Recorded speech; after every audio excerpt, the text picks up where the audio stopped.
Oi, oi, pessoal, tudo bem? Espero que vocês estejam bem.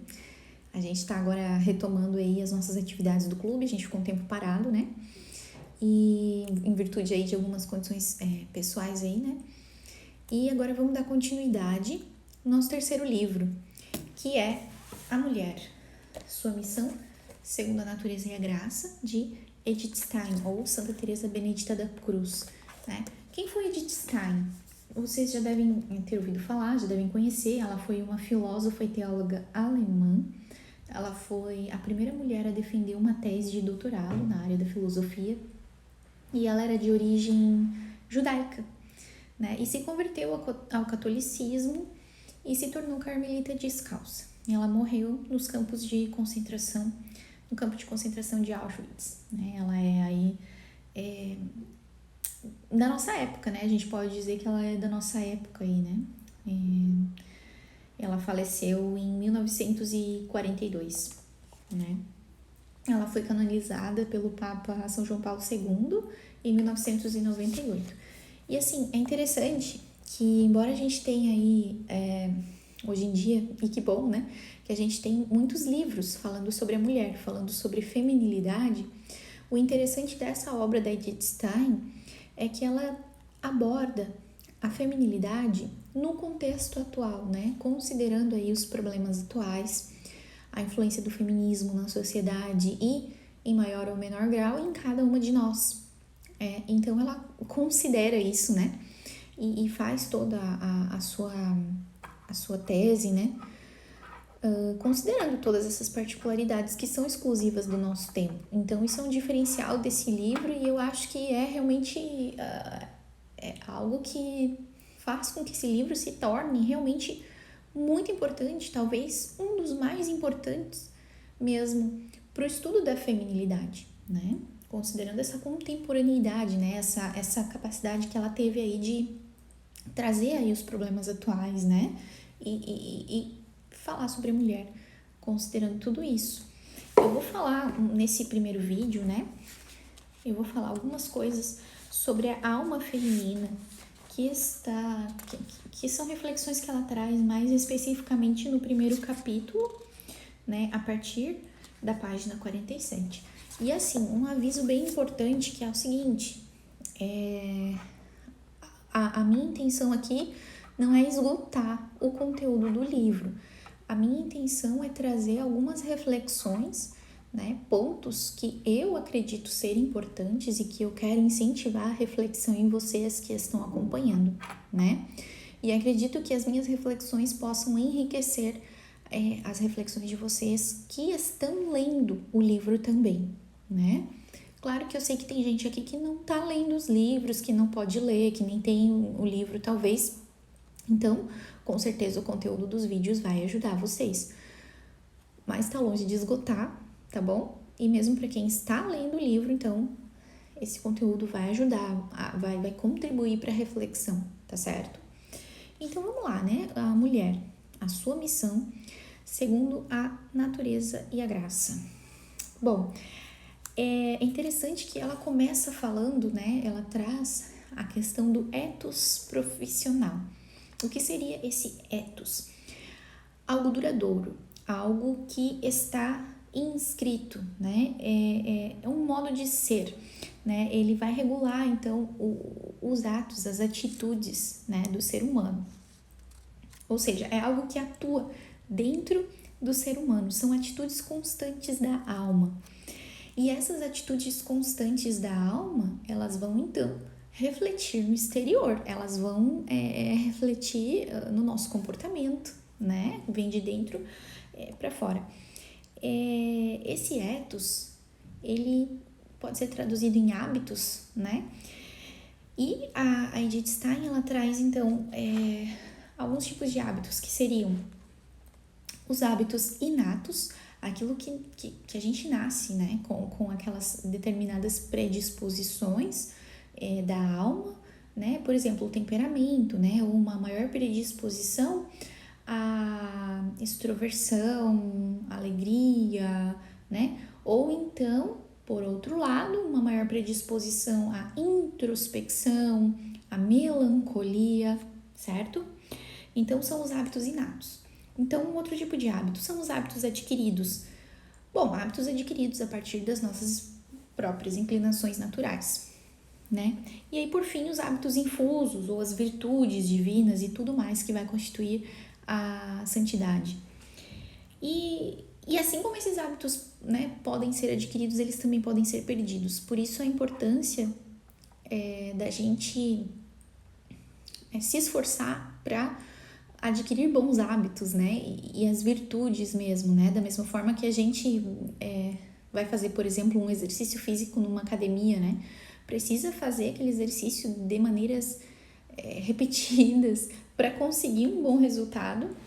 E aí você observa o resultado depois de muito esforço e muita perseverança, né? Sem desistir daquele objetivo. E da mesma forma essa questão aí dos hábitos e das virtudes, né?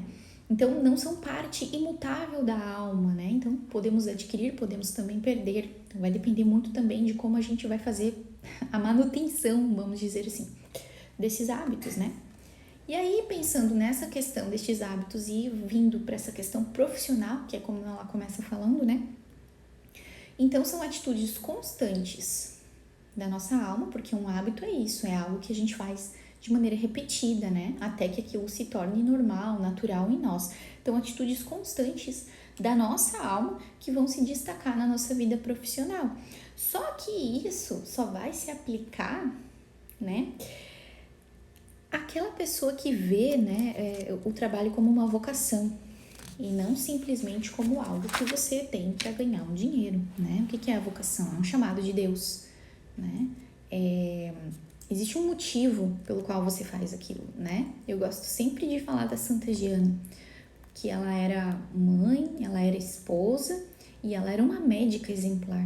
E ela amava ser médica e ela sentia e ela sabia que aquilo que ela fazia no trabalho dela era um chamado de Deus para cuidar com muito amor e carinho daquelas pessoas, daqueles pacientes tão necessitados de cuidado, né? Ela fazia aquilo porque ela via Deus nas pessoas, em cada um daqueles pacientes, né? Então é verdadeiramente um chamado de Deus. Por que eu estou fazendo isso, né? Qual é o meu papel nesse mundo, nessa sociedade? Qual é o meu papel? Qual é o meu chamado? O que Deus quer de mim, né? O que Deus tem para mim, né? Então, nesse sentido, a Edith Stein vem trazer essa questão também. Então, ela até cita alguns exemplos. Então, por exemplo, a enfermeira, né? Ela tem uma predisposição natural da alma, né? O que seria? A solicitude, né? Com as pessoas que ela cuida ali, os pacientes, né? Um empresário, uma característica natural ali seria o quê? A prudência, a determinação. Então, são características que podem estar naturalmente presentes ou que então podem ser adquiridas, né? Como eu falei anteriormente, algo que a gente vai se esforçar para adquirir determinada característica. Então, é isso, né? A maneira que é muito peculiar, né, de ser mulher vai incluir essa vocação para executar determinadas tarefas. E aí ela já levanta a problemática do feminismo. Por quê? Porque o feminismo, ele é um movimento que incentiva as mulheres a terem acesso a todas as profissões, a questão da igualdade. Eu já citei inúmeras vezes, em outras ocasiões, né? Feministas clássicas, né? Que escrevem nas suas obras, nos seus livros, que o objetivo de toda a revolução é extinguir as diferenças entre homem e mulher, inclusive biológicas, genitais, né? Porque, por exemplo, a contracepção, ela vem trazer isso, ela vem colocar na mulher uma condição de suposta infertilidade, né? Para supostamente igualar ela ao homem. Então, a revolução, ela vem fazer isso. Então, a Edith Stein traz já essa problemática, né? Bom, o feminismo lutou para que a mulher pudesse ter acesso a todas as profissões. Bom, e aí vamos então falar da mulher, né? Assim como todo ser humano, a mulher é corpo e alma. Corpo e alma. E a mulher, ela tem uma finalidade específica, né? Uma vocação, uma finalidade específica, e a gente pode descobrir qual é a finalidade específica do ser mulher, inclusive, primeiro de tudo, na Bíblia, na própria Sagrada Escritura. Quando Deus cria a mulher, e fala que ela então é a companheira do homem, ela é a companheira, Deus criou a mulher para ser então uma companheira para Adão. Então aí já temos a finalidade do ser, uma das finalidades do ser mulher, né? E aí depois o que Deus fala, né? Para aquele casal, então Adão e Eva, crescei e multiplicai-vos. Então, finalidade específica do ser mulher, ser companheira do homem e ser mãe dos seres humanos. Então, isso é o básico que nós precisamos compreender do ser mulher, tá? E por mais que existam aí ideologias e movimentos que digam que não, que a mulher pode ser o que ela quiser e tem que conquistar o mundo e tem que ser igual ao homem, bom, isso é a natureza, isso é algo que está inscrito em nós. E nós somos criadas dessa forma, independente de ideologia. Bom, mãe dos seres humanos. O nosso corpo, ele foi criado para isso, né? O homem não tem útero, o homem não pode gerar uma pessoa, um homem não pode gerar um ser humano, mas a mulher pode. E aí, ela cita aqui um princípio tomista que se chama, né, que ela diz assim, né, que é anima forma corporis, ou seja, algo como o corpo é reflexo da alma, né? Então, segundo São Tomás de Aquino, o corpo é reflexo da alma. Então, o que acontece? Nós temos um corpo, nós temos um útero, o homem não tem útero, mas nós temos um útero, nós temos a capacidade de quê? De gerar um novo ser humano, de gerar uma vida no nosso corpo. Nós temos a capacidade depois de nutrir essa criança que está no nosso ventre, porque o nosso próprio corpo faz isso sem que a gente queira. Por mais que a gente lute contra, o nosso corpo tá ali, fazendo nascer, fazendo crescer aquela criança ali dentro, fazendo nascer depois, tudo biológico, tem nada consciente, né? Assim, não é uma vontade própria, é assim que funciona. Quer a gente queira, quer não. E depois a gente vai continuar nutrindo aquela criança, né? Amamentando aquela criança, promovendo o crescimento, fazendo crescer aquela criança. Então, assim, isso é como o nosso corpo funciona. Se o nosso corpo é dessa forma, se o nosso corpo funciona dessa forma, e se ele é um reflexo da nossa alma, segundo esse princípio tomista que ela cita, então isso significa que a nossa alma, a alma feminina, tá bom? Tem essas características. Olha que coisa maravilhosa isso, né? Ou seja, cuidar, velar, conservar, alimentar, promover o crescimento. Então, são características contidas na nossa alma, né? Que nós vamos exercer, claro, com os nossos filhos biológicos, mas são características inatas e que servem para que a gente exerça isso, coloque isso em prática com todas as pessoas que passam pela nossa vida, né? A gente coloca isso em prática com qualquer pessoa que a gente se depara, né? Pela frente. Bom, isso é algo natural, tá bom? Isso é uma coisa natural na mulher. E assim, se o homem não tem útero e ele não pode gerar uma vida e nem nutrir um ser humano, e se o corpo do homem é reflexo da sua alma, então isso significa que a alma desse homem tem características diferentes, que não são as mesmas da gente, de nós mulheres. São características diferentes, né? O físico do homem é totalmente diferente, tem mais força e tudo mais, entendeu? Então, isso significa que a alma dele tem essas características também. Então, são predisposições naturais e que tem a ver com a nossa vocação, né? A nossa vocação primeira, a nossa vocação original é um chamado que é geral, é para todo mundo. Ou seja, a vocação geral das mulheres, ser companheira do homem e ser mãe dos seres humanos. Ok. E aí ela faz esse paralelo com a questão profissional. Então, ou seja, que ela vem dizer depois, né?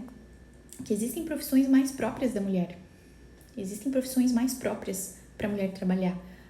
Por quê? Porque como a mulher está muito voltada para o cuidado com pessoas, ela vai exercer muito bem e ela vai se sentir bem fazendo isso Se ela estiver numa profissão, né, considerando que ela entende que aquilo é um chamado, uma vocação, né, se ela estiver naquela profissão, onde ela consegue exercer essas funções maternais, que são inatas, que são próprias da sua alma, ficou claro, né? Por exemplo, a área da saúde, enfim, cuidar com pessoas, lidar com pessoas, ensinar, educar, ser professora, dar aula numa escola e tudo mais, né? Então, ficou claro isso para vocês, né? Isso é algo que ela traz, que ela levanta aqui no livro. Essa disposição, né, que a mulher tem, então, ela vai habilitar a mulher a função de quê? De assistente e educadora dos seus próprios filhos, né? Como também se dirige, assim, a todas as outras pessoas em contato com ela, né? Como eu falei antes. Então, assim, tem pessoas que às vezes, né, tem toda a questão aí do drama da infertilidade, né, e tudo mais, mas é possível exercer a maternidade mesmo sem os filhos biológicos, né? Considerando que essas características são naturais em nós, mulheres. A Edith Stein ainda continua, ela fala que a essa predisposição maternal se junta a de companheira. Então, nisso consiste seu dom e felicidade. Nisso consiste seu dom e felicidade. A mulher, ela é feliz, ela se realiza dessa forma. Quando ela é esposa, quando ela é mãe. Essa é a realização plena de uma mulher. Né? E aí é que a gente vê o quanto que um movimento como o feminismo, por exemplo, que ele diz que luta pela mulher, na verdade ele é contra a mulher. Porque ele é contra a natureza da mulher quando ele incentiva a mulher a não ter filhos, quando ele incentiva a mulher a usar contraceptivos, que vão fazer muito mal para o seu corpo e desligar a sua fertilidade, quando ele incentiva a mulher a buscar uma igualdade com o homem, sendo que isso nunca vai existir, né? Quando ele incentiva a mulher a cometer abortos, que é o ápice do atentado contra a feminilidade, considerando que a mulher ela é naturalmente voltada para gerar vidas, né? Então, assim, tudo no feminismo é contra a mulher. Então, isso tem que ficar claro. Bom, aí tem uma outra questão, né? Essas são as nossas predisposições naturais. Mas aí a gente tem aí a questão do pecado original, né? O pecado original, ele traz consequências. E o que acontece para a mulher? A mulher tem essa sua predisposição natural, né? A maternidade, ela fica deturpada. E aí a Edith Stein, ela vem explicar. Essa condição feminina, essa constituição feminina, ela acaba sendo maculada pelo pecado original, inibindo o desenvolvimento puro das suas características maternas e de companheira, né? E levando a uma deformação característica. Então, de um lado, tem a questão da vaidade, ou seja, a mulher, eu sou muito preocupada comigo mesma, tudo tá voltado para mim, para os meus problemas, para as minhas dificuldades, para as minhas determinadas circunstâncias, e que todas as pessoas deveriam estar preocupadas comigo também, e tudo gira em torno do meu umbigo, né? Tem a questão do desejo por elogios, desejo por reconhecimento, a necessidade né, de se comunicar, né? De uma maneira, né? Então, as características naturais, elas acabam ficando maculadas. Então, de um lado tem essa questão da vaidade, muito voltada para si mesma, né? E de um outro lado também um interesse exagerado, né? Por querer tomar conta da vida dos outros, né? Uma curiosidade exagerada pela vida dos outros, né? Uma tendência de querer controlar tudo, de querer cuidar da vida dos outros. Isso acontece em virtude das funções maternas, dessas funções maternais, né? Então, essa questão de cuidar, velar, promover o crescimento, isso acaba ficando desvirtuado por conta do pecado original, né? Colocando na mulher essa tendência ao cuidado exagerado com a vida alheia, né? Então isso gera problemas nos seus relacionamentos, gera problemas no seu casamento, no seu relacionamento com seus filhos, gera muitos problemas. E aí tem a questão lá do exercício físico, né? Que a gente tem que cuidar, tem a questão dos hábitos, que a gente pode conquistar ou pode perder. Como é que a gente faz para resolver isso, né? Tem toda a questão de um exercício, né, da busca pelas virtudes e tudo mais. Só que a Edith Stein, ela vem falar o seguinte, que a única maneira de resolver isso é por graça de Deus, né? E claro, a graça de Deus vai fazer com que a gente consiga conquistar as virtudes necessárias também, né? Mas é isso, ela vem trazer essa questão de que é necessário uma vida em comunhão com Deus, inclusive, se for possível, diária, né? De visita ao Santíssimo Sacramento, de comunhão, de missa, né? É necessário esse contato, esse relacionamento com Deus, para que a gente possa ir colocando novamente as coisas um pouco mais no lugar. Então, e ela fala também de olhar para a Virgem Santíssima e de buscar no exemplo da Virgem Santíssima a solução para todos estes problemas decorrentes do pecado original, que desvirtua as nossas ações, né, maternais e de companheiro. Então ela vem dizer isso. Quer esteja vivendo como mãe em casa, quer ocupe um lugar de destaque na vida pública, né? Ou que esteja atrás dos muros silenciosos de um convento, em todo lugar deve ser serva do Senhor, como foi a mãe de Deus em todas as situações. Que toda mulher seja imagem da mãe de Deus, né? Que a gente tenha a Maria Santíssima como exemplo, porque ela é o exemplo máximo de feminilidade, né? A própria ladainha, se a gente for ver a ladainha de Nossa Senhora, tá lá, né? As características, né, dela, né? Que é amável, é admirável, é forte, é potente. Ela é tudo isso, né? E aí ela continua falando isso, né? Só a força da graça de Deus é capaz de livrar a natureza da sua escória, restituindo-lhe a sua pureza e libertando-a para ingressar na vida divina. E a própria vida divina é a força geradora das obras de amor, né? Então é isso, né? A graça de Deus, ela vai nos trazer, enfim, tudo que a gente precisa, as ferramentas, né? Vamos dizer assim, as ferramentas aí necessárias para que a gente coloque as coisas no lugar, que a gente comece a conseguir ordenar melhor as coisas na nossa vida. Uma vida feminina que visa ter como forma interna o amor divino terá de ser uma vida eucarística. Esquecer-se de si mesma, libertar-se de todos os desejos e exigências, ter um coração aberto a todas as carências e necessidades. Isso só é possível na convivência diária com o Salvador no Santíssimo. Então, para que a gente consiga exercer a feminilidade, né?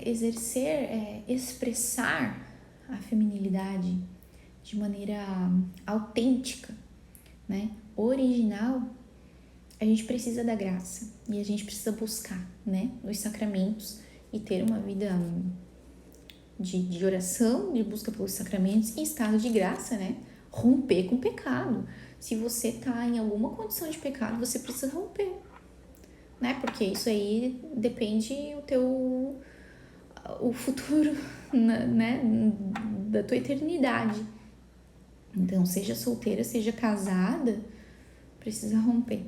Precisa romper porque se tem pecado, né? No caso, pecado mortal, né? Pecado todo mundo tem, mas é o pecado mortal, a gente precisa romper. Tipo, tem um momento da vida da gente que chega, acabou, não tem mais pecado mortal. Tem que abolir, né? Então, é uma vida em estado de graça. A partir daí que a gente vai conseguir, então, abrir a porta para a graça de Deus, né? Então, eu acho que essa é a mensagem aí nesse primeiro momento que eu gostaria de deixar para vocês, desse livro que é tão bonito, assim, é super profundo, as reflexões todas que ela faz são muito profundas, né, e tocam realmente, assim, na gente. Eu acho interessante isso, né, traz também esse desejo de buscar e de viver isso verdadeiramente, porque isso é a verdade sobre nós, né? Muita gente fala sobre o que é ser mulher e tem muita coisa aí fora falando, mas existe uma verdade sobre nós e ela está em Deus. E é muito bom a gente descobrir isso, né? Descobrir isso, porque isso realmente faz a gente querer viver de verdade aquilo que Deus pensou pra gente, né? Bom, vou ficando por aqui, né? A gente vai conversando no grupo. Qualquer dúvida é só me escrever ou deixar aqui no grupo nos comentários. Pode me mandar no privado, pode me mandar lá no Insta, tá? E a gente vai se conversando aí sobre as próximas páginas. Bom, eu não tô indicando que leiam as páginas para vocês lerem, porque a ideia é que leiam o livro inteiro. E eu vou selecionar alguns trechos para comentar com vocês em vídeo, tá bom? Então, assim, sigam a leitura, tá? A ideia é a gente finalizar esse livro agora até o final do mês, tá bom? De julho agora. Tá bom? Um beijo.